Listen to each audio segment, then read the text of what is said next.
Bulughul Maram bab jizyah hadis nomor 6. Bab jizyah wal hadanah, bab tentang menarik pajak dan gencatan senjata. Hadis nomor 6.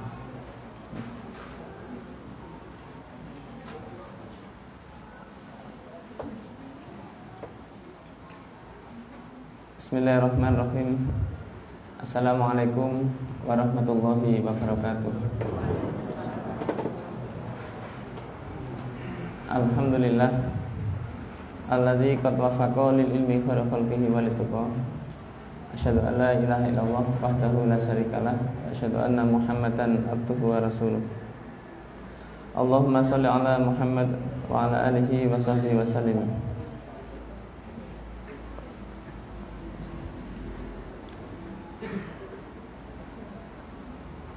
Bismillahirrahmanirrahim. Wa anil Miswar bin Makhramah wa Marwan radhiyallahu anhuma anna Nabiyya sallallahu alaihi wasallam kharaja iku metu sapa Kanjeng Nabi amal Hudaibiyata ing dalem perang ana Hudaibiyah. Fadakaro mongko nutur sapa Kanjeng Nabi al hadisa ing hadis bitulihi kelawan dawane hadis. Wa fihi lan iku ing dalem dawuhe Nabi hadza utawi damai ma iku perkara solaha kang akad suluh akad damai alaihi ing atase ma Muhammadun nu Abdillah sapa Muhammad bin Abdillah Suhailu nu Amrin rupane Suhail bin Amr ala watil harbi ing atase leren perang asyara sinina ing dalem 10 pira-pira taun yakmanu hale akad aman sapa Suhail fiha ing dalem 10 taun asra sinin wa yakufu lan nyegah ba'dhum sapa sebagian nas an ba'din saking sebagian kang liya. Akhrajahu ngetakaken ing hadis Abu Dawud sapa Abu Dawud. Wa asluhu lan ngetakaken ing hadis fil Bukhari ing dalem Imam Bukhari. Bapak Ibu jamaah sekalian rahimakumullah. Di dalam gencatan senjata itu terjadi ketika kedua belah pihak saling berakad. Di dalam hal ini dari umat Islam diwakili oleh Nabi Muhammad SAW. Kemudian dari pihak mereka musuh ada Suhail bin Amr. Kemudian ketika berdamai itu disepakati untuk berhenti selama 10 tahun. Ini harus ada kesepakatan. Nek berhenti ya berhenti. Jadi berhenti tiba-tiba nyerang itu tidak boleh. Maka akad ini juga harus dikuatkan bersama-sama. Tidak boleh antara satu dengan yang lain saling menciderai. Damai juga damai. Kapan lamanya? 10 tahun. Ya berarti 10 tahun. Terhitung tanggal berapa, pukul berapa. Itu memang yang gentleman begitu. Di Islam itu memang diajari untuk gentleman, diajari untuk adil, diantaranya kalau akad juga dilaksanakan. Meskipun sebagian dari para sahabat tidak mau, menang kok. Kalau sudah menang diteruskan. Cuman kadang memang orang-orang kafir itu tidak gentle dengan kita. Mereka waktunya menang babat habis.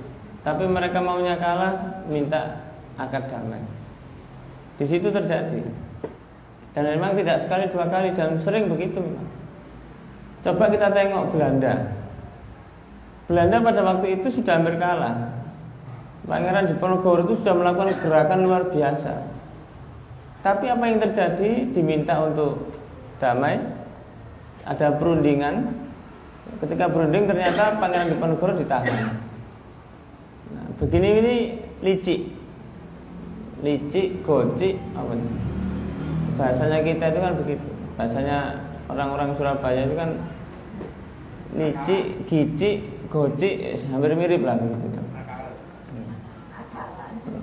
Nakalan, curang, macam-macam, culas, itu bahasa begitu. Maka memang ini sudah terjadi di zaman Nabi.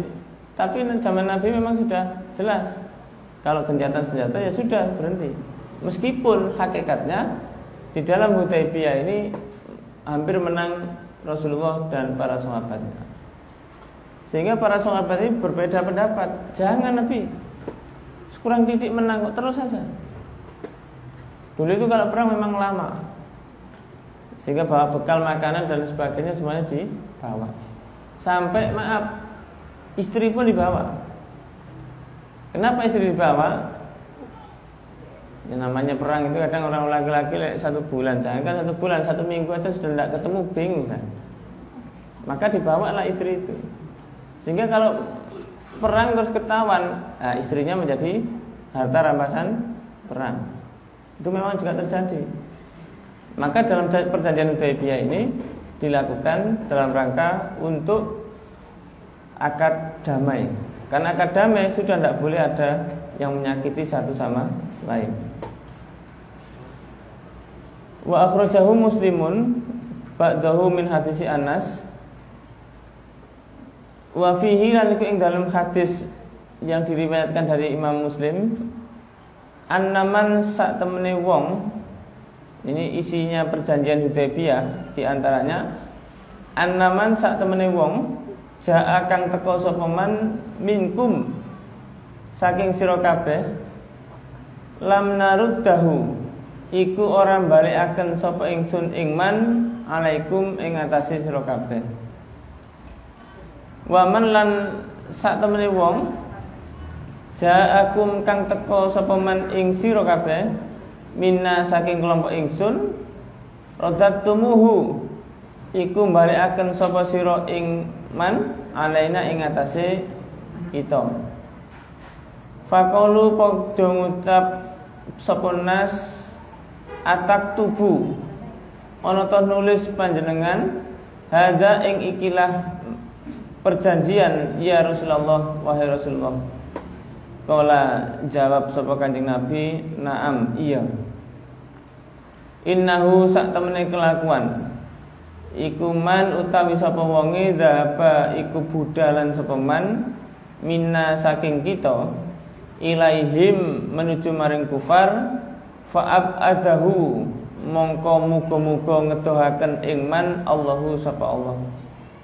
Waman utawi sapa wong ja'ana iku teka sapa man ing kita minhum saking kufar fasaya ja'alu iku mongko ndadekaken Allah sapa Allah lahu maring man farajan ing kajembaran atau kelonggaran wa makhrajan lan nggon metu.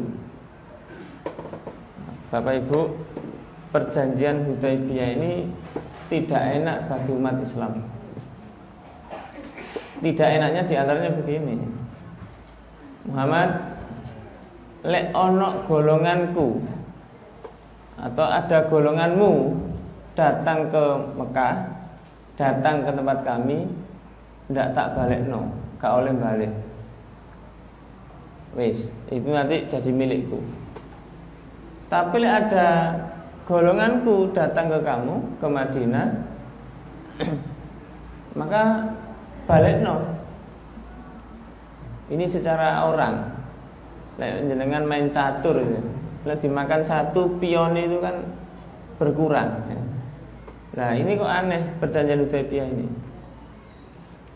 Tapi Nabi menteken tanda tangan itu, akad itu dibiarkan. Kalau ada orang kafir datang ke Nabi disuruh kembalikan, kalau ada orang muslim pergi ke orang kafir tidak dikembalikan. Ini terjadi. Terus ditanya oleh sahabat, jenengan teken ini? Iya. Ini ada riwayat yang lain, kok bisa jenengan teken, bahasanya begitu. Kita kan kalah. Sehingga Nabi berdoa begini, jika orang kafir datang kepada kita, gitu. Jika orang kita datang kepada orang kafir, ingin berangkat ke sana, fa'ab adahullahu, mudah-mudahan Allah menjauhkan orang tersebut. Menjauhkan apa? Ya menjauhkan dari hidayah. Kenapa menuju ke tempat orang kafir? Berarti dia itu kepingin kafir. Ya sudah, ya biarkan. Inilah dimaknai, orang itu cedek-cedek dengan orang-orang yang kafir, dekat-dekat malah pingin kumpul, ya itu nanti ikut kafir. Bahasanya mungkin mendadak dungu nanti begitu. Maka sama Nabi didoakan, biarkan dia nanti seperti itu. Tetapi sebaliknya, jika ada orang kafir pingin datang ke kita, mungkin memata-matai kita, mungkin mencari informasi ke kita, mudah-mudahan Allah membuka hatinya, memberikan jalan keluar baginya. Ini juga terjadi, Pak. Tidak sedikit ada orang itu memata-matai Islam, akhirnya jadi iman. Sehingga ketika dia jadi iman, balik ke tempatnya, ke orang-orang kafir, dia cerita, ternyata wong Islam itu apik, ternyata wong Islam itu temenan, ternyata wong Islam itu ramah, ternyata wong Islam itu bagus dan sebagainya. Itu kalau dipikir-pikir. Makanya sahabat, khususnya Umar bin Khattab, itu tidak setuju sebetulnya. Tapi Nabi begini, ya sudah ngalah karena Nabi sudah begitu. Ternyata Allah berkehendak lain. Justru memang dengan perjanjian Hudaybiyah inilah Islam juga dikenal di sana. Jadi ada orang itu yang tidak suka kepada Islam, kemudian memata-matai, mendatangi, mencari macam-macam. Justru akhirnya tambah, oh begini ya, wong Islam itu ternyata begitu. Wong Islam lho gak enak-enakan, mangan sembarang ya dipangan, sing penting halal.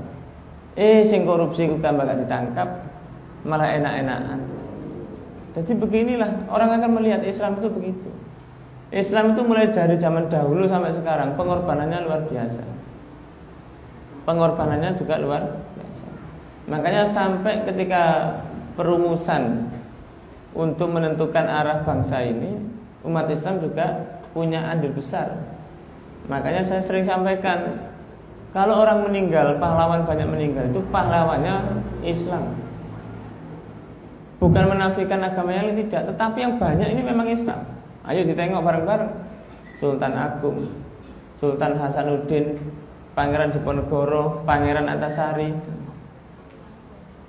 Jenderal Sudirman, rata-rata Muslim. Rata-rata Muslim.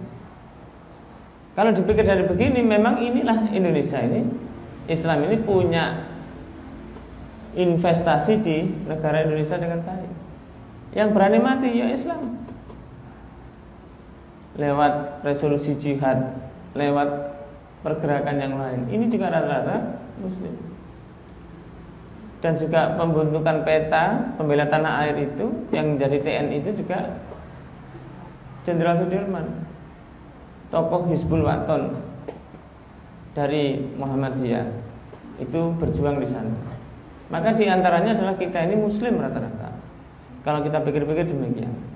Dan perjanjian Hudaybiyah ini merugikan umat Islam ketika ngomong isi daripada perjanjian Hudaybiyah. Tetapi para jamaah, ini yang perlu digarisi, jenengan saya grudel tok, jenengan saya mungkin gerutu, tapi coba di antara gerutu kita, grundel kita, marilah bermunajat kepada Allah. Doakan. Memang melihat kondisi yang luar biasa ini, hanya doa yang kita panjatkan. Tapi doa ini yang tulus, doa ini yang betul-betul menyentuh, dan juga tunjukkan sikap umat Islam ini yang baik. Maka perlu kita ini bersama-sama, perjanjian Hudaybiyah ini kayak terjadi pada saat ini. Tidak enak kelihatannya kasat mata, tidak enak kelihatannya secara isi, tetapi inilah orang akan melihat Islam ini bersinar di situ. Ya kayak tadi, orang Islam berangkat ke mereka tidak boleh kembali. Ini ibaratnya apa? Ibaratnya mereka ini pengen kafir. Ya sudah, biarkan kafir. Biarkan. Memang mungkin Allah membuat begitu. Ma'adallah min dzalik, na'udzubillah min dzalik. Jangan sampai. Biarkan. Kemudian ketika ada orang kafir datang ke kita, mungkin mencari-cari kita, mungkin meneliti kita, mungkin juga menginteli kita. Mudah-mudahan Allah berikan hidayah. Sehingga dengan begitu orang-orang itu bingung. Ternyata orangnya baik. Sing dicari apa, yang tidak ada yang dicari. Ngerebut jabatan, tidak ada yang direbutkan. Mencuri keuangan, tidak ada yang dicuri. Semuanya baik-baik saja. Maka perjanjian Hudaybiyah ini dalam rangka untuk kebaikan kita. Mungkin ini Allah berikan kepada kita. Di antaranya mungkin karena kita pun juga kurang istighfar kepada Allah, kurang introspeksi kita kepada Allah, dan seolah-olah ibadah kita ini hanya ritual, belum menyentuh kepada masyarakat. Sehingga banyak orang mengatakan Islam ini radikal, teroris, garis keras. Mungkin ditujukan kepada kita, mungkin kita tunjukkan kepada mereka sikap-sikap kita yang baik. Tidak harus acuh tak acuh. Mungkin ada orang itu mungkin casingnya masih begitu jauh dari panjenengan, cukup didoakan. Mudah-mudahan mendapatkan hidayah. Begitu saja. Memang negara kita negara umum, negara berbineka, tidak apa-apa. Dan kita pun juga latihan untuk begitu, bergaul dengan siapapun. Siapa yang tahu tiba-tiba mungkin ada orang bule berteman dengan jenengan, tiba-tiba karena jenengan lebih baik, berukut apik, yang perempuan mungkin, tiba-tiba jenengan ngomong bahasa Inggrisan, terus dia kepingin belajar, akhirnya mu'alaf dan pakaiannya berukut. Apa yang terjadi? Ini penting bagi kita. Dakwah kita dimanapun, silakan panjenengan berdakwah dimanapun, dengan siapapun, tapi juga harus dengan baik. Ada pertanyaan?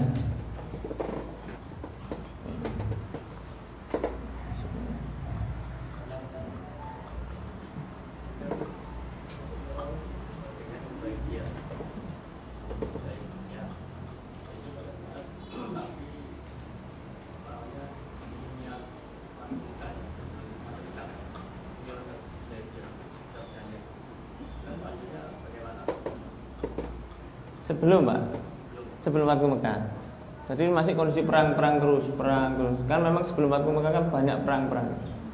Nah di antaranya ada perjanjian Hudaybiyah ketika orang kafir sudah lemah, akhirnya minta gencatan senjata selama 10 tahun. Sama Nabi pun sudah diberikan. Perjanjian itu oke dilaksanakan. Maaf, inilah kemenangan Islam. Ketika memang mestinya dalam kondisi menang, diteruskan menang, tapi minta berhenti ya berhenti sudah. Orang Amerika ini ternyata banyak yang mu'alaf ketika di Irak. Dia sadar ternyata yang saya perang ini salah. Ini arogansi presiden saya aja untuk ngambil minyak. Arogansi presiden saya. Sehingga banyak orang Amerika ini juga jadi mu'alaf. Ini ada juga teman ke Amerika, menjadi warga Amerika, di sana mendirikan pondok pesantren. Dan luar biasa juga terjadi. Banyak orang ini berduyun-duyun masuk Islam. Maka disinilah Pak perjanjian Hudaybiyah memang kondisinya begitu, dan akhirnya banyak memang orang mulai berbondong-bondong masuk Islam, tetapi masih khawatir. Maka disitulah Nabi mendoakan berilah jalan keluar ya, jalan keluar pada orang-orang tersebut. Kondisinya begitu.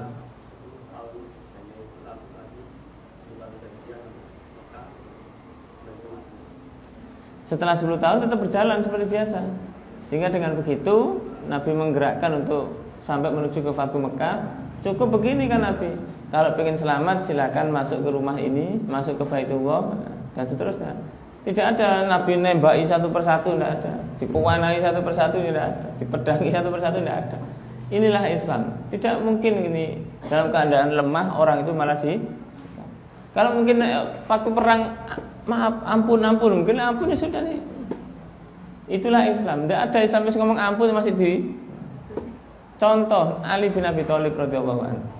Ketika beliau diludahi, waktu sudah pedang dipegang mau dipenggal kepalanya, diludahi, malah tidak jadi dipenggal.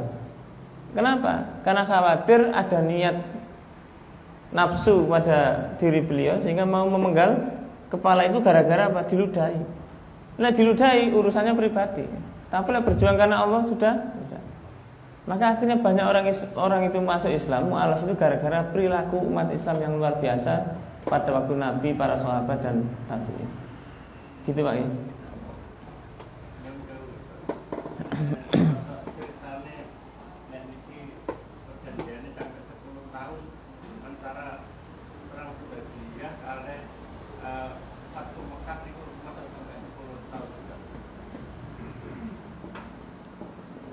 Kurang lebihnya kan begitu, hadisnya sudah menyampaikan begitu. Nah mungkin pasca itu baru menuju Fathu Mekah. Memang Islam itu, ya kita sendiri zaman Nabi perang ini usia berapa Pak? Masih ingat kan? Kan hanya perang pada waktu Nabi hijrah ke Madinah. Nabi hijrah ke Madinah itu kan usia berapa? 23 tahun di Mekah, selebihnya di Madinah. Nah, hijrahnya Nabi itu kan begitu. Nah, di antaranya ke sana. Kalau ngomong 10 tahun mungkin ya sangat mungkin. Karena waktunya juga lama. Diangkatnya Nabi itu kan usia 40 menuju 63, 23 tahun. Anggap saja 23 tahun itu Nabi banyak berperang, kan 10 tahun juga cekap. Gitu ya. Wa an Abdillah bin Umar radhiyallahu an Nabi sallallahu alaihi wasallam qaul man utawi sapa wong qatala iku mateni sapa man muahidan ing kafir muahid. Kafir muahid itu adalah kafir yang ada dalam perjanjian, termasuk perjanjian Hudaybiyah tadi. Lam yaroh mongko orang ngambu sapa man raihatal jannati ing ambune swarga. Wa inna rihaha sak temene ambune swarga iku mau layu jadu iku yakti den temu apa rih min masiroti arba'ina aman saking pelakon 40 tahun. Mencium bau surga itu lamanya 40 tahun. Mencium bau surga. Maksudnya apa? 40 tahun itu menuju masa pertobatan. Dadi wong apik sampai 40 tahun baru bisa mampu baunya surga. Jadi ketika dia berdosa, bermaksiat, ketika membunuh tadi, maka dia harus menyempurnakan 40 tahun baru bisa mencium bau surga. Panjenengan saya bisa melakukan kegiatan istiqomah 40 tahun, bau surga ini bisa dicium. Bau surga ini baunya saja loh Pak, belum apa-apa loh. Kenapa? Masanya lama. Di akhirat itu pun juga nanti lama sekali Pak. Apalagi sing sugih-sugih tambah lama sugih-sugih. Dan sing miskin-miskin orangnya takwa bagus langsung cepet. Hisabnya enteng, amali bagus ditimbang amali banyak sudah cepet. Sekarang bayangkan berapa triliun manusia di akhirat kelak. Panggil satu-satu. Tapi hisabnya cepat. Bagi yang orangnya tidak mampu tapi takwa. Bagi orangnya yang kaya lah, itu akan ditimbang dulu. Pertanyaannya beruntun. Penyidikan malaikat juga lama. Dan yang dolimi banyak. Karena dolimnya banyak, penyidikannya juga lama. Nah, disidik cuma 12 jam di akhirat ini bisa lama sekali juga. Tapi ada yang cepat. Nah, memang dasarnya mokong betul mokong. Gak lama-lama. Bendang mlebu neraka ben dan siksa. Nah, wong turun ke neraka saja, Pak, dari jembatan Shiratal Mustaqim ke neraka itu 70 tahun. Turun, makanya seperti layangan. Nah, layangan lek tebal iki apa? Pedot putus. Itu kan layang terus. Nah, ini yang enggak pernah layangan ya enggak bisa. layang tebal itu sampai cebloknya ke bawah bluk itu 70 tahun. Kira-kira lamanya seperti apa? Makanya orang itu mau ngomong neraka itu kayak apa, malah pesen kamar di neraka itu tidak bisa dibayangkan, ya tidak bisa dibayangkan. Tapi begitu itu Pak, yes kita doakan mudah-mudahan dapat hidayah gitu aja. Siapa ngerti yang ngomong bengok-bengok begitu ternyata tobat apik, orang paling mikir iki mari ngelokno Islam tapi kok iman ya. Itu kan orang menjadi tanda tanya. Mudah-mudahan begitu. Mudah-mudahan begitu.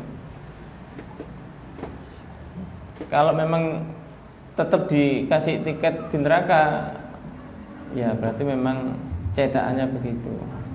Naudzubillah min dzalik. Sudah pesanan. Kan ada orang pesan itu kan dibatalkan kan juga ada. Terus batal gak sudah pesen, akhirnya pesen yang lain yang baik. Bismillahirrahmanirrahim. Babus sabqi waromyi, utawi iki kubab nertelaken tentang balapan waromyi dan manah. Balapan kuda. An Ibnu Umar radhiyallahu anhu maqol sabako balapan an-nabi sapa nabi sallallahu alaihi wasallam bil khaili kelawan jaran allati qad dumirat kang teman-teman den cawisaken den siapaken apa khail minal hafiyai saking tanah hafiyah wa kana lan ono amaduha apa pungkasane sabik balapan iku mau saniyatal wada'i iku ing tanah saniyatal wada' wasabakulan balapan sapa Kanjeng Nabi bainal khaili ing dalem antaraning jaran allati lam tudammar kang den siapaken apa khail minas saniyati saking tanah saniyah ila masjid Bani Zuraikin nuju maring masjid Bani Zuraik. Wa kana lan ana sapa Ibnu Umar fiman iku ing dalem wong sabaka kang menang balapan sapa Ibnu Umar. Zada Al-Bukhari qala Sufyan minal hafya saking tanah hafya ila saniyatil wada saking tanah maring tanah saniyatil wada satu amyalin utawi pira-pira utawi 5 pira-pira mil. Ausitatun utawa 6 wa minat tasniyati lan saking tanah tasniyah ila masjid Bani Zuraikin menuju maring masjid Bani Zuraikin milun utawi sak mil. Bapak Ibu, Nabi ini juga lomba atau balapan kuda. Ini berlatih, bukan balapan kok menang kalah, bukan. Karena ini memang latihan, Pak. Nah ternyata yang menang ini Ibnu Umar, yang paling kenceng banter itu. Ya memang jauh, memang anaknya anak muda, Ibnu Umar masih kuat, ya cepat. Nah, Nabi ini belajar untuk balapan dalam rangka, ya memang harus bisa. Saya itu kadang ada teman di Bangkalan punya kuda, pengen kuda-kuda itu sih.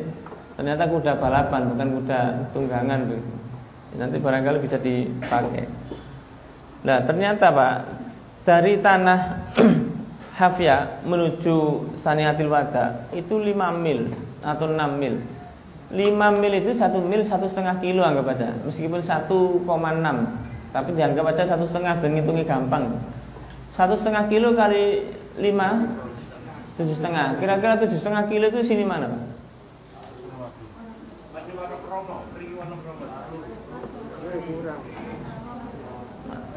Anggap aja Wonokromo Suramadu. Kira-kira jenengan kuda sampai Wonokromo kira-kira bagaimana? Nah itu kan gitu saja anggapannya. Ini pun juga banter-banteran Pak.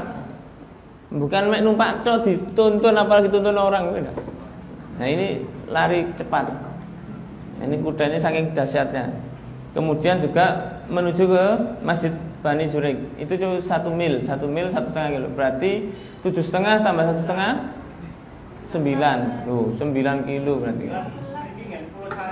Pulau Sari. Pulau Sari 9.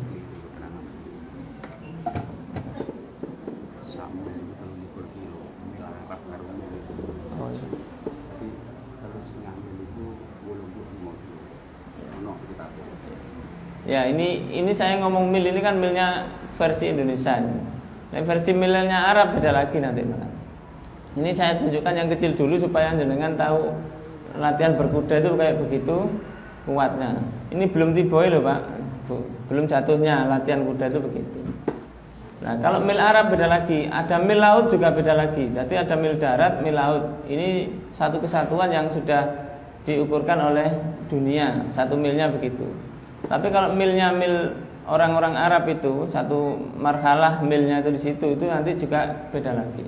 Makanya latihannya begitu dan ini juga sama-sama latihan. Nah, jangan dibandingkan latihannya balapan mobil ya jangan dibandingkan. Nanti cukup latihan dalam rangka untuk persiapan. Wallahu a'lam bishawab. Subhanallah. Assalamualaikum warahmatullahi wabarakatuh.